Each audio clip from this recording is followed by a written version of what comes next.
We need a walk-on song. True, true, true. Like on Hey, all hands. folks. Yeah, exactly.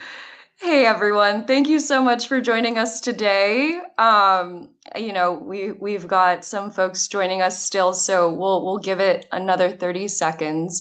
While folks are joining us, let's do some housekeeping.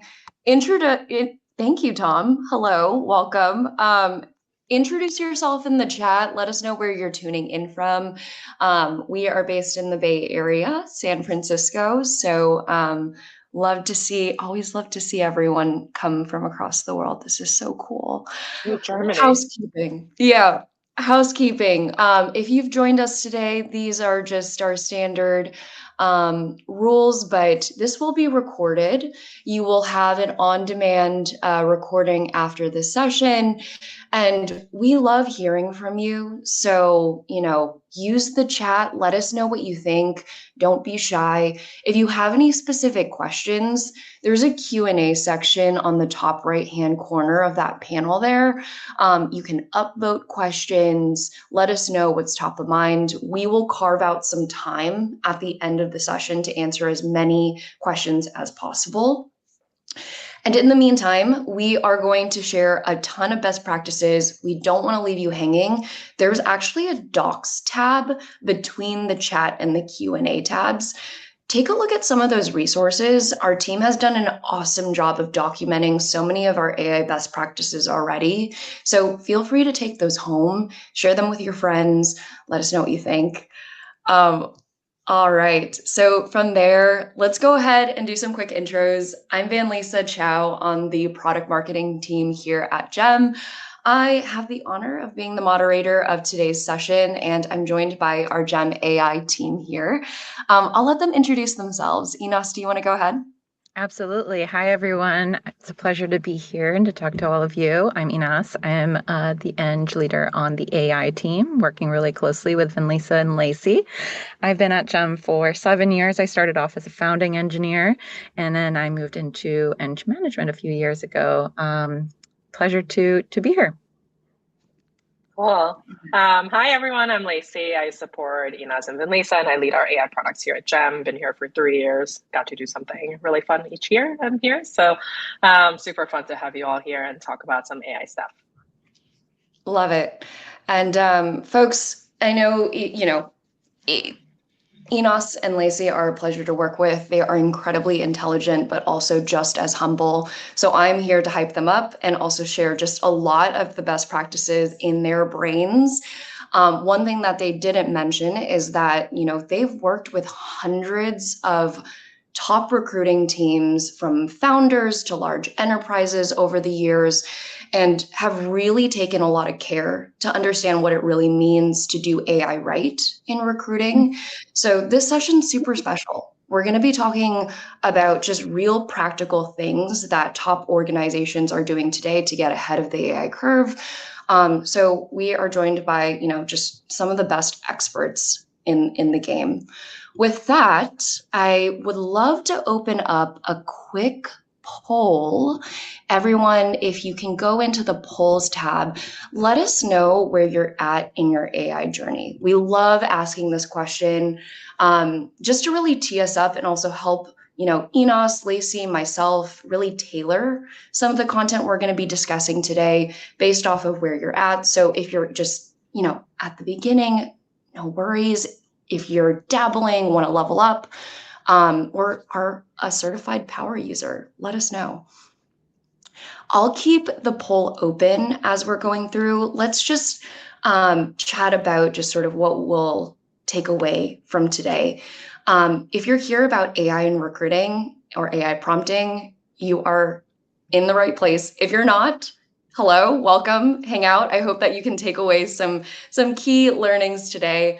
We're thinking about this session in about 3 or 4 different sections. So we'll take a step back and we'll chat about just sort of what it means to be in an AI mindset, what shift recruiting teams are taking here when it comes to search and AI. We'll also talk about just sort of prompting fundamentals. What does it mean to get basics right? What does it mean to level up? And then also to master AI in your recruiting process. And then we're just going to have an awesome section that just shows you some practical use cases across the recruiting process, plus real before and after examples. So I don't want to steal our speakers' thunders anymore, but of course, at any point, if you want to connect with our team, feel free to use that personalized requested demo button up at the right-hand corner, or if you're a customer joining us today, you know where to find your CSM. Connect with us on LinkedIn as well. So let's take a look at this poll. 1 second, folks. Oh, wow. All right. So it looks like we have a majority of folks using AI and are here to level up their results. Some folks are still AI curious, tried AI a little bit, are receiving results that are meh, totally fine. This is a great session for you. And we have 13% of folks already using AI in their day-to-day workflows. This is awesome. This is awesome. Okay, great. Well, this is perfect because this is a great session that has a lot of practical best practices. So what we'll do here, folks, is I'll close this poll for now, and then I will go ahead and share my screen. Lacey, I'd love to just pass it to you and just like, for the folks or the majority of folks that are already dabbling in AI, or maybe just trying to understand what it means to level up, can we just talk, like, can you talk us through sort of what that means and what this AI mindset is? Yeah, definitely. I'm just laughing at Jer's picture there in the chat. But yeah, we have like a spread of folks here in the audience, but a lot of people that have been dabbling. But I do want to just kind of start by talking about how these modern AI tools work, and we won't dwell on it too much, and then we'll sort of get into like real best practices and examples. So for maybe like the 20% of folks here that are just curious about the tools, but perhaps haven't played around with it too much, how these modern AI tools work, they're powered by large language models and some LLMs that you have definitely heard of at this point, and consumer versions of it are ChatGPT, Anthropic's Claude, Google's Gemini, so on and so on. And how these work, they're text-based models, and they're designed to understand and generate human readable text. And that's why the name includes the word language, because these models are just trained on massive amounts of text from the internet. Just imagine like everything on the internet, that's what it's trained on, books, code, and more. And because of this, these LLM models can understand the context and meaning of the input that you give it, which can be really, really powerful. And we'll see some of those examples down the line. It can also reason across multiple data points and profiles, resumes, and other input you give it, especially as they've been evolving more into like multimodal models. Yeah, no, that's super cool. And even on, our individual work streams, we're using LLMs all the time, I'm sure. But can you talk me through just sort of like why that's so important for recruiting, and just compare that against sort of where traditional search is today? Think like Boolean, logic-based, filter-based searches. What's the difference? Yeah, for sure. So I actually just wanted to highlight one obvious example in recruiting, because it just highlights such an obvious shift from going from a very common like traditional Boolean search you might do on legacy platforms on the left. So sort of on the left, like traditional Boolean search, whether it's like in LinkedIn or similar types of like top of funnel tools. So if you do like a filter-based search and you put in examples like, hey, I want to put in a Boolean for software engineer or programmer or developer and full stack and FS, what's going to happen is this type of search will only flag candidates that have these literal words like tech or startup listed on their profile or resume. So if you just think about that, and you would know from the experience, honestly, for this type of audience that have so much experience in recruiting, you would miss out on some great candidates because they just don't have these listed on their profile. Or conversely, you could end up with candidates who just went and put a bunch of buzzwords into their profile. So I think that could be pretty challenging, and I'm sure we all have experience with that. But if you look at sort of the example on the right, on the bottom, it's a little bit more nuanced criteria that you're giving the AI. So saying something like, hey, find me software engineers with 3 years of full stack experience at early stage tech startups, a large language model will be able to reasonably understand what type of companies you mean when you say a phrase like early stage tech startup, and generate what those companies could be and match profiles to that criteria. Now, these LLMs that AI tools use out of the box are really incredible, and they have tons of training data that they can pull this information from. But I would say companies like GEM that specify in recruiting will decide to augment those data sets with proprietary data that we have access to. For example, accurate and up-to-date funding data for private companies and their list of investors, because we really want the answers to be accurate for what you're looking for. I love that. I love that, especially with just the power of AI being able to scrape all the information from the internet. It's like its own little internet boom, like 3 times the size, honestly. No, this is really neat, Lacey. I think where my head's going to is just sort of that 13-15% of folks that entered the poll and essentially have tried AI in their recruiting process, maybe got some meh results. I'm sure the majority of folks that have tried AI have felt that way before. So, can you talk us through like sort of why you think that happens? Yeah, and honestly, we're all learning together, right? These models change so quickly, and we're learning best practice as we go. But that's really a perfect segue into our next slide, where we'll talk a little bit about what prompting is and some best practices that we've learned over the past few quarters of working really closely with customers. So what is prompting? Why do people talk about this? It's honestly just a way to give instructions to an AI model that you're interacting with. And my favorite analogy that I give to our customers when we work together is that, hey, when a hiring manager gives you a really detailed intake doc about that new role that they want to fill for the perfect candidate, that type of detailed information, you also want to give the AI that same level of detailed information. Why does this matter? Because these large language models are generalists. I'm sure you've all tried the consumer versions of these, right? So you go to ChatGPT, you go to Claude. These tools can write poems, they can draft strategy documents, they search for candidates. They can code up my son's favorite Star Wars game. He's a big Star Wars fan. So we've tried this.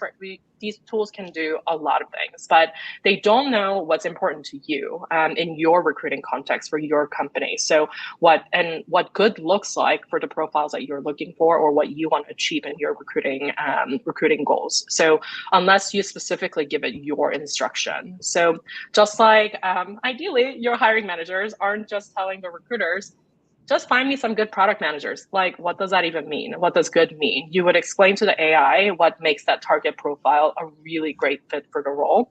What do you need to prioritize? What do you need to avoid? And really everything else that can be relevant for what you're looking for. And a funny note here for our audience here, which I'm like lots of folks in recruiting backgrounds, from working with hundreds of our customers on GEM's AI products, it's funny because I found that recruiters have so much incredible knowledge about the type of profile, the companies, the candidate fit in their brain. And when we were just chatting in a couple of minutes, they're able to tell me in such great detail. So you really have this treasure trove of context in your brain that no like large language model or like full set of training data will have access to today. But sometimes they just get writer's block when we ask them to write that out with our AI, or just even think about writing that out to your favorite consumer product. So Einas and I really been brainstorming, hey, how can we make this easier? Maybe we just need to put a little microphone button there so you can just dictate and tell our AI like what are you looking for, because it's so much easier when you're just telling me when we're on the phone. So I love the microphone idea. No, you're so right, Lacey. And I think there have been so many magical moments that our team has had where we've been on calls with customers where they've had that aha moment where they're like, oh, actually using AI is just like having a personal assistant that, just learns over time on sort of things that I want, and is able to also just efficiently process so much information that we give it. This meme is one of my favorite things when we talk about AI. It's just, if you don't tell or ask the AI, it's not going to give you exactly what it needs. So we're going to go through some really great best practices in just a bit. But I thought this would be a really great just point to really highlight sort of the ROI that teams are seeing when they're getting AI right in their recruiting process. Zillow is just one of our awesome partners. They ran a pilot of our AI products just a couple months back and saw some awesome results, not just slashing how much time their teams were using or were reviewing inbound applications with AI, but also finding 5 to 6 times more qualified candidates using AI-powered sourcing. This is in comparison to, traditional sourcing sites where recruiters are maybe manually going in, filtering and trying to find profiles on traditional sourcing sites, and maybe only just finding. So many recruiters say to us all the time, out of 10 to 20 profiles we find, maybe one is a good match. So using AI to surface those matches for you has seen amazing results. And as I mentioned before, we work with 200 plus AI first organizations that are using AI in basic things like personalized outreach. They're seeing a lift in conversion when they use AI to really personalize what they say in every single message, whether that be the initial outreach or the application or during the offer stages as well. The thing that really blew my mind recently is Lacey, Einas, and some of our customer support success team had worked together on just really documenting some of these best practices that we have linked up in the doc section, and working with some of our largest enterprises to get best practices right. And one of our largest customers actually saw within 11 days a 2 times lift in the qualified matches that they saw. So again, just there's a saying out there, spend 2 minutes prompting your AI bot, you get, tons of great results from that.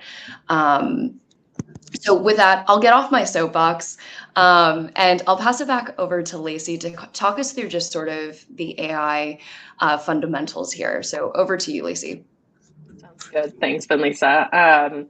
Yeah, I think that's been just the biggest learning though, working closely with customers and feeling like, why is this meh? Why am I not feeling like this product can do more? And a lot of it's also shared learning, what we're about to share too. So Valizza and I thought actually that it would be fun to break down some of the tips that we'll share based on how comfortable you may be in playing with these AI tools. So we kind of start with 101 here for our kind of AI curious folks. And these 2 points here are touching on the concepts I already talked about a few slides back actually, but it may be a little bit more examples. So the first one is be very specific and not vague. Just like the example I gave, don't just say, find me a good product manager, find software engineers, or write a message. Try something like, hey, write a message to a staff level engineer who just got promoted. They value growth opportunities. That's going to write a message that's much more tailored and speak to those pieces that are important to the candidate. Similarly, for a search type of flow, finding senior backend engineers, infra experience. They've worked at B2B SaaS companies, and they've worked on projects where they're able to scale systems. That's a very specific type of profile you're looking for. And the thing is, you have all of this in your brain. So don't be worried about putting those into the AI and asking the tools to really try their hand at that. So I would say that's something that I really want the group to take away here. And the second piece here is adding context, just like you would for a new teammate, like a new recruiter that's like onboarding onto a role, right? This is like what they'll talk to their hiring managers about. So do you have a company fit or their past background that you want to recruit from, industry or customer type that they may have served, tools or skill sets. So don't just limit it to specific languages or tools, but are there like more nuanced criteria that you want to look for, or culture or mission tie-ins? So yeah, similar example here, we're hiring for like Series C. That speaks to like a specific stage of the company and what they have experienced at that time, building AI infrastructure, their experience, needing engineers familiar with distributed systems. So you can just sort of see like how these all build up together. And then we can sort of go to the next slide. So now this is leveling up slightly. So prompting 201, and just a few things that you might want to try. So one of the pieces is iterating and refining your prompt. LLMs, they respond very well to feedback. They treat it like a collaborative teammate. So when you're writing a message and you're like, why is this first result meh? Like, I try to be more specific. I try to give it more context. Just iterate with it. Say, hey, can you make the tone a little bit warmer? Can you make it shorter, more concise? Like, I'm trying to send a Slack message, so make it really short, or focus more on this value proposition about why it's so important to work at this company right now and it's exciting opportunity. So giving it that feedback and refining it is going to be really important. The next one here is telling the AI what to avoid. Just like we want to focus on what is important, you want to also tell it what does bad look like, or what is some things to avoid. So especially for the profiles that you're targeting in your specific use case, it might be, hey, exclude this type of experience, or whether it's like, we're looking for someone that has had like more hands-on experience and not just like academic background. And when you're writing a message, please don't use buzzwords. Don't put rockstar in there. Don't put ninja. That's just like not our, there might be teams out there where that resonates really well, but there might be teams that don't like that. So of course, like tailor it to your team. So that's another one. And then the last one is ask for multiple options. LLMs are very generative. They're really good at giving you inspiration. So you can, when you're writing a message, you can say, hey, and Einas is going to actually show you some example messages. So you can see like an example that Einas shows and being like, hey, like this example is great, but give me 3 versions of it. Can you make one more playful, one more direct, or another one with more storytelling or emphasizing on something? And it's going to produce those really quickly, and you can continue to iterate on those. And the last one here, example for multiple options, is, hey, here's some, like, help me generate some idea. Like, it lists the type of candidate types who might fit this role, even if they don't have the exact title data scientist. I know roles and titles can be sort of like intermingled these days as roles are evolving a lot. So sometimes it can be just a really good, kind of a partner to think through those things. So that's sort of prompting 201 here. And then last slide, I just wanted to add another one. Again, for the pros in the group, they might already be doing this, but there's this concept of 2-shot prompting. Literally just means give the AI 2 good examples. Just give it examples. Like, what does good look like? So beyond describing just what you want, like, I want a great software engineer with this background, give it 2 examples of the very ideal output, and then ask the AI to generate more like them. So, and why does it work? LLMs, they learn from patterns. So you're really teaching the model to think about what good looks like. So really, hopefully tangible examples here. The first one is a candidate search prompt. So this is actually one that Gem's going to have in our product really soon, in the next couple of weeks. So you're searching for engineering candidates. You can say, hey, here are 2 ideal candidates, a profile for Alice and profile for Brian. Alice has been a staff backend engineer at Segment. They scale Kafka. Or Brian is a tech lead at Amplitude with this type of specific background. So you can go ahead and put in their profiles, their resume. Gem will make this easier. You can kind of reference like past hires or past folks that you've sequenced, so that it's like really easy, because it's very common, I think, to look at what good looks like when you're doing this type of search. So that's one example where you could show what good looks like. And again, kind of tying back to our example here for outbound messaging, you can say, hey, here's 2 messages I wrote I've written before that work well for similar candidates. We have really high reply messages for this for when we send it out. So can you generate, in a sense, similar style, similar tone, but tailor it for a senior engineer now for an infra team, right? So giving it really those really good 2 examples to refine what you're asking the AI to do can yield much better results. Okay, that's enough from me for now. I will now hand it over to Einas, and she's going to put these best practices into play with more concrete examples to look at. Amazing. Thanks, Lacey. I love the 2-shot example because it's literally like, here are some examples. And one other thing to mention is you could always use negative examples too. You can always say, this is an example of a bad thing that I don't want to see. So definitely something that I need to do more of.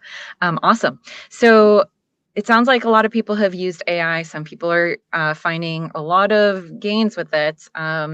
But sometimes you just get like kind of generic, unusable results. So today I'm going to show you exactly like why that happens and how to fix it. Hint, hint, context is king. We've kind of talked about it, but we'll go into some real examples. We're going to go into 4 real recruiting scenarios. Each one shows the same AI tool with 2 different approaches. The only difference is really the amount of context you provide.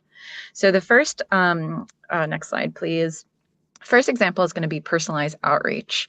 And so this is a really big challenge. How do you create outreach that someone is actually going to open and read and then reply? And most recruiters default to asking like, write an email to a software engineer.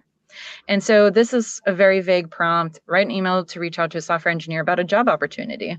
And so, it's not always this bad, but like garbage in, garbage out. It doesn't really know what it's going off of. So, hi, I hope this email finds you well. I wanted to reach out about an exciting software engineering position at our company. I think you'd be a great fit. Would you respond to this? I wouldn't. It's completely generic, could be sent to anyone, no connection to the candidate's actual background, no mention of why this role at this company. And so if you actually see what happens when we give AI the full picture, next slide, please. You'll see this context-rich prompt here. We're going to tell AI about Sarah's background, her recent social posts, activity, our company's mission. So check out this prompt. Write a personalized outreach email for Sarah Chen, a senior software engineer at Airbnb with 6 years of experience building user-facing features. She recently posted about an article about her passion for accessible design. And then here's some more information about the role, the actual startup, what the startup does, mention the background, connect it to our mission, and actually like copy paste the resume and put that all in there. You can put as much context in there as you can, and it really helps. And so let's check out the results. Subject line is actually like directly engaging the candidate or the prospect. So your accessible design expertise plus our mission. Hi, Sarah, came across your recent post about accessible design and React applications. So here I am as a candidate. I'm like, oh, you read what I wrote? That's amazing. And then actually sent like referencing something from the actual post. Here, your point about semantic HTML being the foundation really resonated with me. And then it goes on to talking about Sarah's experience, why she would resonate with our mission, actually tells about the mission. And then it ends with a call to action. And so it's not like the AI got smarter. We just gave it better ingredients to work with. So you can think of it like a chef. What ingredients you give it, it can create a better, more fulfilling meal. And so the more specific context you provide, the more personalized and effective the output is. Next slide, please. Great. So another use case for recruiting is sourcing. And sourcing is a tough job. Right now, you have to kind of come up with all these filters, come up with different titles, years of experience, even figure out the company fits. And so if you use something like a prompt, like help me find a good candidate from a top company for a machine learning role, it sounds fine, but like we get a pretty good on the surface, like here's a machine learning engineer, worked at like some interesting companies, but it's not very specific to the job I'm looking for. And if you go to the next slide, you'll see that I'm actually sourcing for a senior ML engineer at for an autonomous vehicle startup. And so what I'm looking for is a highly specific profile. I'm looking for a senior ML engineer for an autonomous vehicle startup with Series B, number of employees, and we're building perception systems for self-driving trucks. The ideal candidate has experience with computer vision, in production environments, sensor fusion, and we kind of add some more things here. And then they should come from companies that have deployed ML in safety critical applications. So that is way more rich in terms of like giving the AI with more ideas of like what to work with. And immediately we can come up with certain things like titles. So like an ML engineer, perception, computer vision. We can come up with a company fit. We can understand certain skills to look at. And so this is actually a profile that I got out of our GEMS AI sourcing. And you can actually tell from the summary on the top here that Sharif actually has 4+ years in ML. They've worked at Cruise, which is a place that has deployed ML in safety critical applications, but they also have small startup experience at Motional, which is also an autonomous vehicle startup. And so this person is way more, so like two different ML engineers, very different profiles, one specifically targeted but to what I'm looking for. And so very important to add detailed context about like your company stage, your product, your ideal candidate profile. That's where like the few shot prompting comes in. The more, the better. Can give it a couple. And it really, really yields more actionable results here. The next opportunity to use AI in recruiting is job descriptions. Now, we've all come across these job descriptions that could just be for any company anywhere. They'd be very generic and, very basic prompt is write a job description for a data scientist position. And so you can see here that we're looking for a data scientist to join our team. You'll analyze data, build models, and provide insights to help make business decisions. Very generic. This could be posted by 1,000 different companies. It tells you what the job is, but not why you'd want it. And so if we make this prompt way more comprehensive, you can see that when we give AI the full story, for example, write a job description for a senior data scientist at our healthcare AI startup, Series A, 40 employees. Here's what you'll work on, an AI diagnostic tool for radiology. The role involves these skills and what you'll do, collaborating with radiologists, so on and so forth. And then also giving it something to work off of, make it compelling for someone who's leaving big tech. Here's who I'm targeting, who wants to do more meaningful work. And so you'll see here, the result is a very impactful job description. So join Radicare's made-up company, its mission to democratize expert-level diagnostic capabilities. So it leads with impact and not necessarily requirements. And then when you see there what you'll do, it actually connects the technical work to patient outcomes. And then at the end, you see you'll work with like cutting-edge medical imaging data sets directly with patients. You'll have direct patient impact, and it addresses what people actually want, which is to work on meaningful work. And so this job description would make someone actually stop scrolling and apply.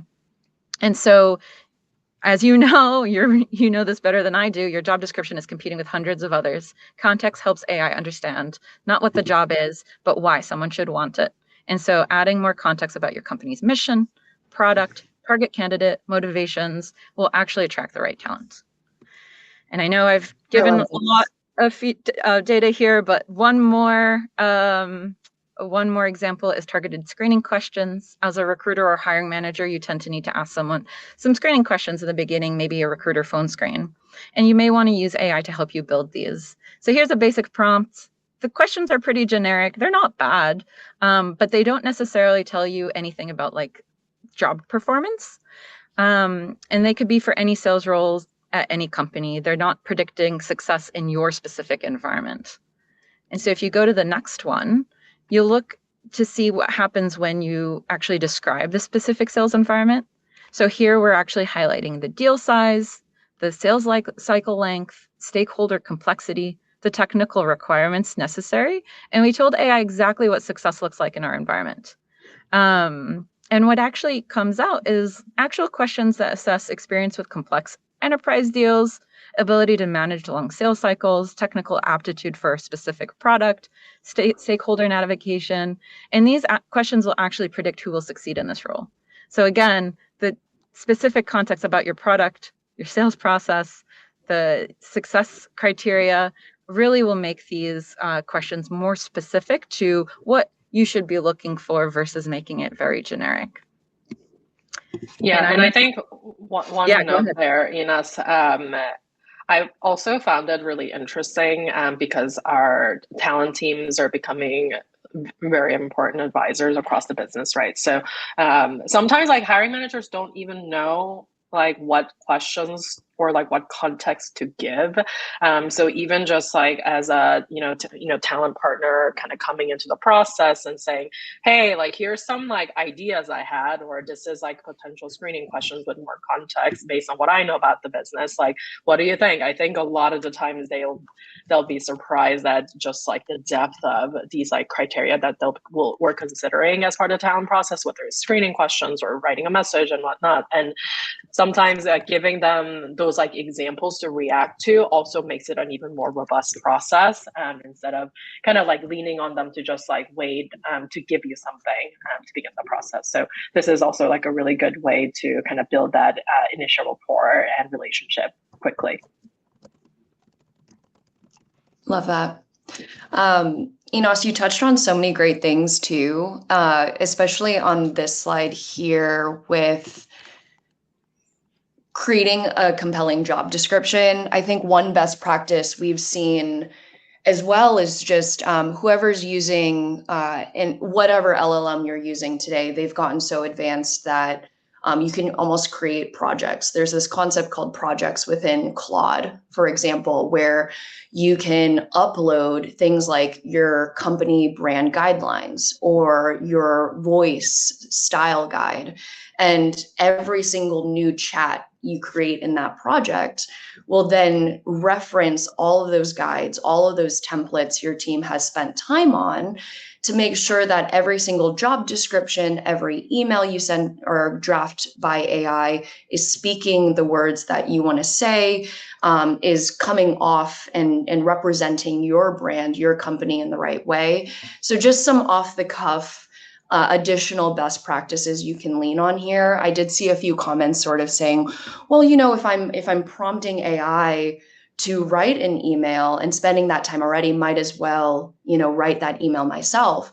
I think what changes is when you spend some upfront time creating these templates, these formats, these guidelines, to then, tell AI, okay, do this at scale. And for for these 100 candidates I want to reach out to right now, like follow these guidelines to make sure that 100 emails are extremely personalized, speaking from our brand voice.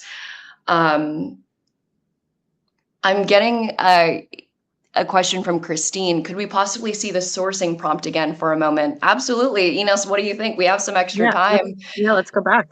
Let's do it. Here's the before, and then here is the after. Christine, if you had any specific questions here, let us know. I know we clipped, Einas has amazing before and after examples here, so don't you guys worry. We'll send the recording and make sure that you guys have this to refer back to.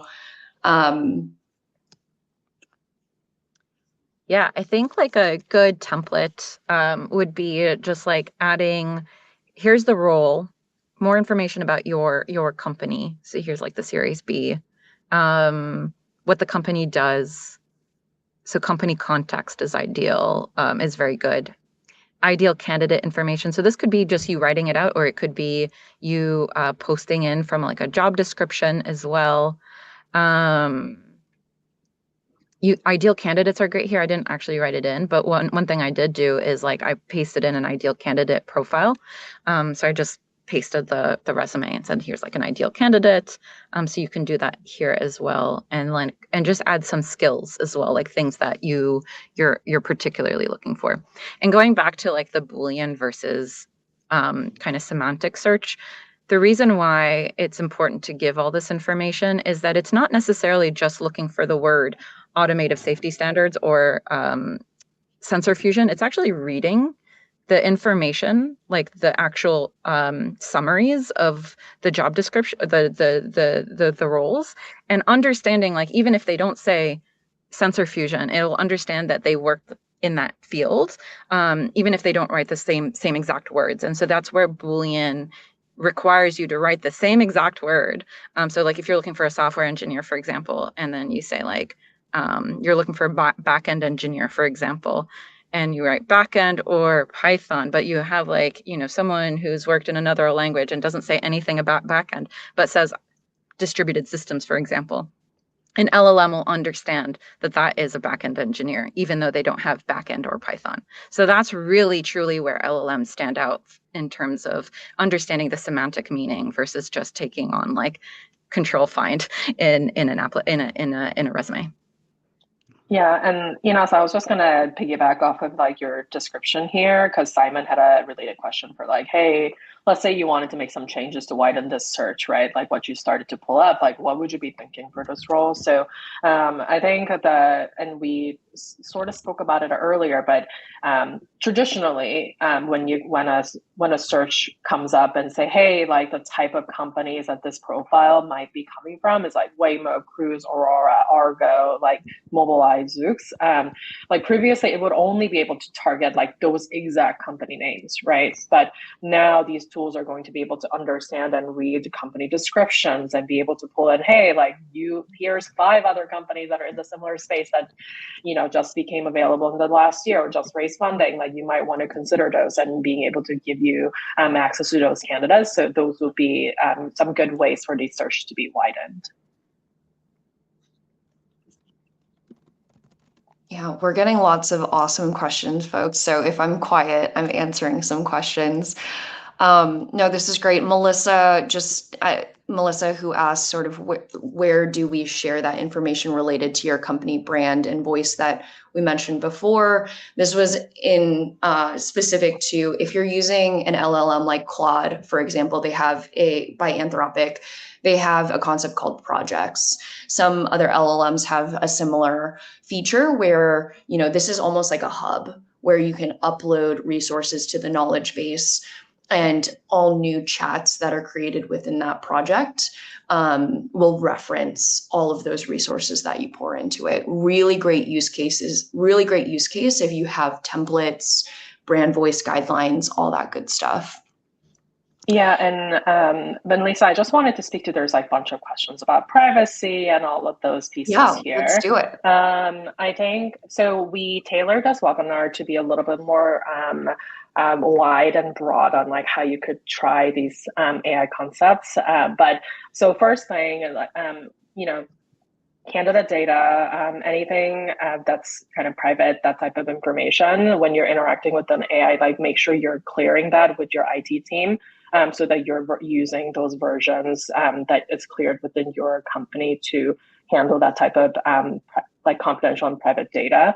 But if you work with tools like GEM, so for example, when you work with GEM and you use the AI tools within our product, we go through all of those processes with your team during the initial like purchasing process. So we make sure we're working with models that the teams feel comfortable with from privacy and compliance perspective. We make sure that these models are not training off of your data and handle customer data properly, comply with GDPR.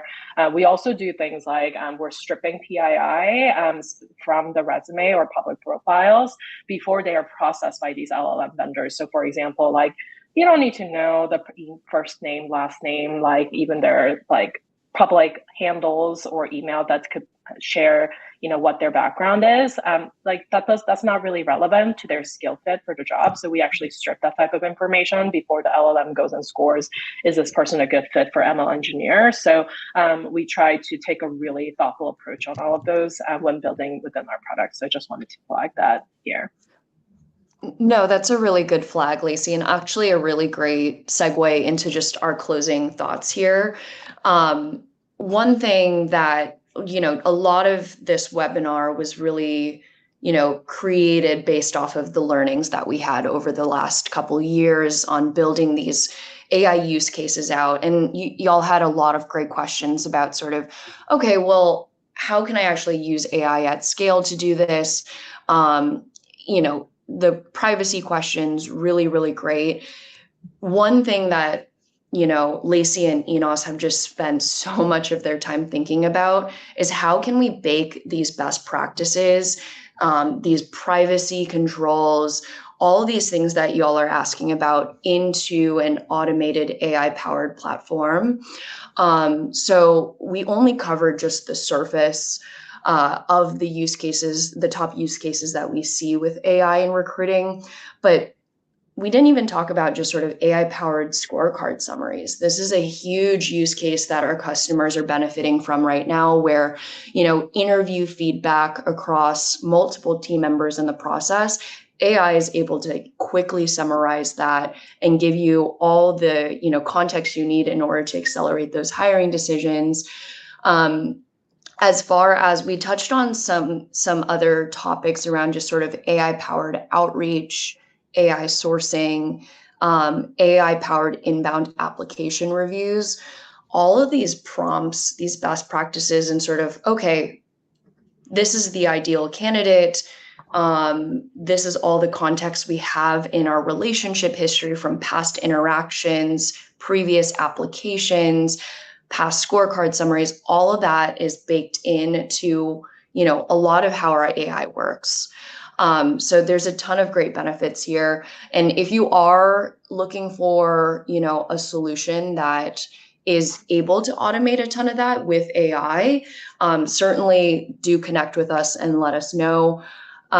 Lacey, Einas, did I miss anything here? There's just so many awesome AI use cases that are baked into our product. So I could spend like a whole nother webinar talking about it.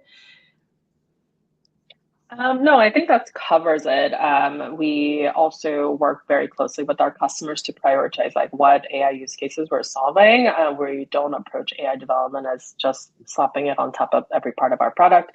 We focused on some of the outbound and inbound challenges because we're dealing with lots of inbound applications across customers, and also finding that right exact talent for the team is really important. So continue to give us feedback or like talk to our sales team.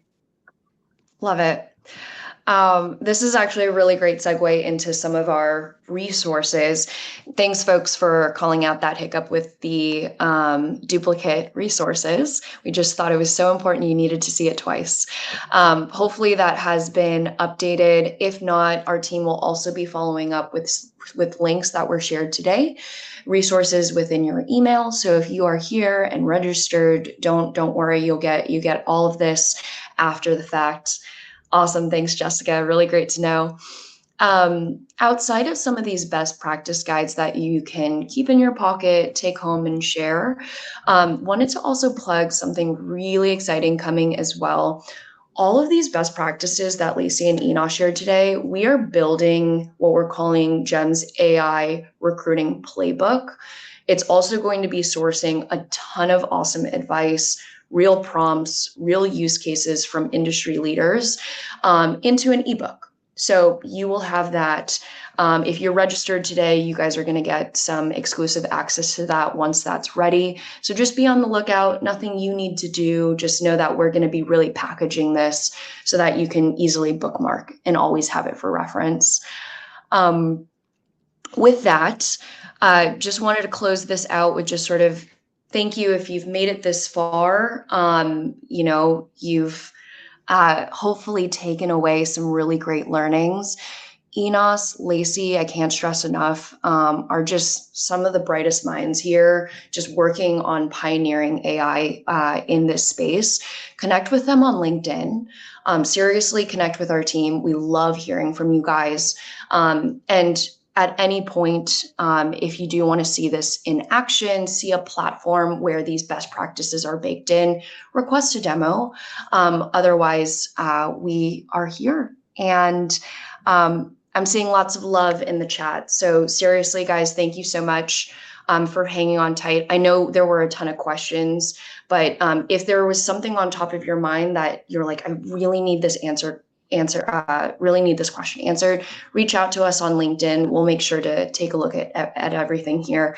Thank you, Varsha. Thank you, Greg. Thank you, Billy, Allison, Eric, Deborah. Thank you so much. So much love. Awesome. Lacey, Einas, thank you again. Jill, we have you in our backstage. Thank you so much for making this a smooth webinar. We'll follow up with more resources soon. With that, we'll let you all go. Take care, everyone. Enjoy your Thursday. Thank you.